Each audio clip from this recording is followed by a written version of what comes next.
Hi friends, ଏବେ କାଳିଆ ଯୋଜନାକୁ ନେଇ ଆସିଲା ବହୁତ ବଡ଼ ଖୁସି ଖବର। ଭୂମିହୀନ ଚାଷୀ ଭାଇମାନଙ୍କୁ ମିଳିବ 12,000 ଟଙ୍କା।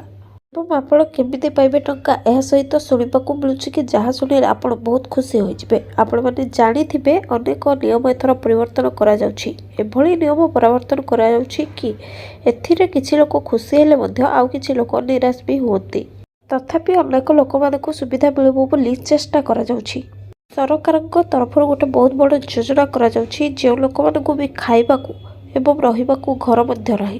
ଆମ ମୁଖ୍ୟମନ୍ତ୍ରୀ ଶ୍ରୀଯୁକ୍ତ ନବୀନ ପଟ୍ଟନାୟକ ଅନେକ ଲୋକମାନଙ୍କ ଖାଇବା ପାଇଁ ଏବଂ ରହିବା ପାଇଁ ମଧ୍ୟ ସୁବିଧା କରିଦେଇଛନ୍ତି। ଆପଣମାନେ ଜାଣିଥିବେ କାଳିଆ ଯୋଜନାରେ 2ଟି ଇନଷ୍ଟଲମେଣ୍ଟ ମାଧ୍ୟମରେ ଟଙ୍କା ଦିଆଯାଇଥାଏ।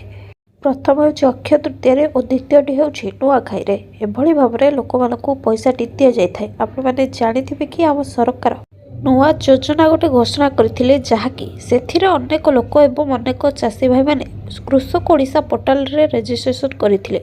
ଏଥର ଯାହାକି 45,000 ଏବଂ ଉର୍ଦ୍ଧ୍ୱ ଚାଷୀ ଭାଇମାନଙ୍କୁ କାଳିଆ ଯୋଜନାର ଟଙ୍କା ଦିଆଯିବ ବୋଲି କୁହାଯାଇଛି। ବର୍ତ୍ତମାନ ସେ ଟଙ୍କା ଆସିବାକୁ ଯାଉଛି, ଯାହାକୁ ଦେଖି ଲୋକମାନେ ବହୁତ ଖୁସି ହୋଇଛନ୍ତି। ଭୂମିହୀନମାନଙ୍କୁ ଅଧିକ ଟଙ୍କା ଯାଇଛି, ଯାହାକି 12,000 ଟଙ୍କା ଦିଆଯାଇଛି ବୋଲି ଜଣାପଡ଼ିଛି। କୃଷି ନିର୍ଦ୍ଦେଶକ ପ୍ରେମାଚାନ୍ଦ ଚୌଧୁରୀ କହିଛନ୍ତି ଯେ ଏହି ଯୋଜନାରେ ଅନେକ କୃଷକ ଭାଇମାନେ ଉପକୃତ ହୋଇପାରିବେ।